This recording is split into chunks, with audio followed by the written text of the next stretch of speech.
Happy to join you guys today as we talk about a very important topic in the world, abortion.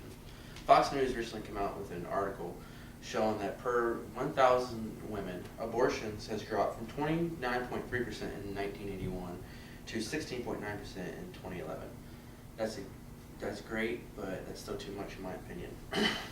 As a Christian paramedic and student, I see the importance of stopping abortions based on my beliefs, my knowledge of medicine, and my research.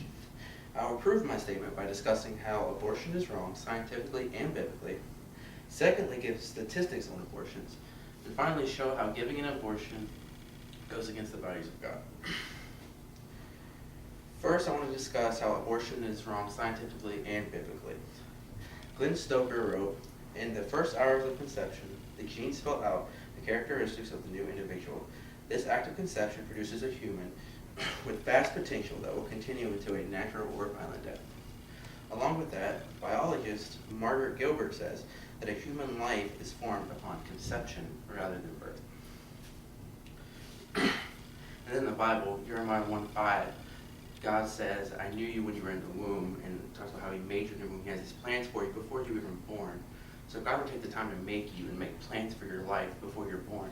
Clearly he cares about you, and clearly you're a living thing and somebody to God, and you shouldn't kill him. And then also in the Bible states how God says you shouldn't let your children pass through the fire to the god of the Ammonites, Moloch, which is children's sacrifice. And you may think I'm going too far, but I fully believe that abortion is just the same as child sacrifice. Except you're not sacrificing it to a god that's like an owl.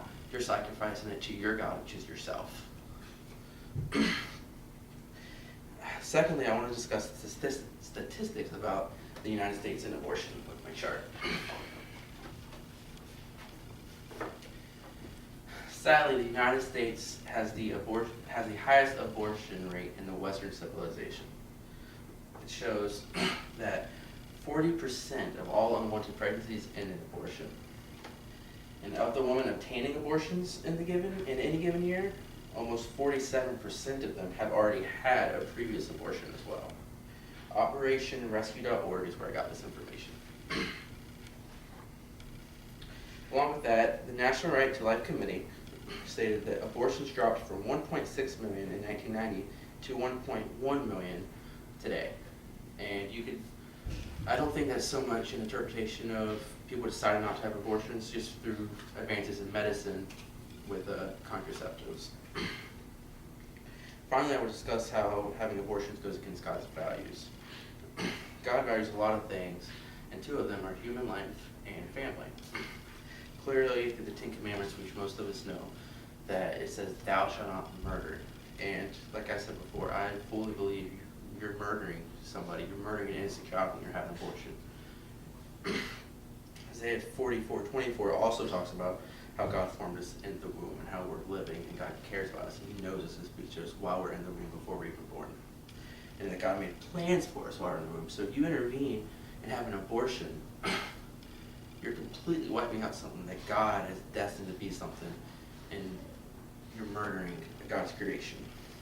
In Genesis 1:22-28, when God's talking to Abraham, giving him laying down the covenant for him, he talks about how they should be fruitful and multiply, and that talks about how he places importance on family. Psalm 127 also does as well. In conclusion, sadly, the United States has the highest abortion rate in the Western civilization. And then by doing this, we clearly fail to abide by God's law. Not only God's law, but our law as well, which states that we shouldn't murder. And just because our victims can't speak for themselves, and just because the victims are unseen, doesn't mean that they're not victims. You're still committing murder. The solution to this is making people aware about abortion and make them think that, because a lot of people are against Christianity, think that we're just a bunch of bigots and we're trying to tell you how to live your life. It's not just that, but it's also about, it's murder. You know, whether you're Christian, Muslim, or whatever, it's not about that. It's about you're literally killing a child. And that's what we need to do, and that's what we need to bring awareness to. I encourage you to make more people aware of this, and I encourage you to do some research for yourself on these stunning statistics.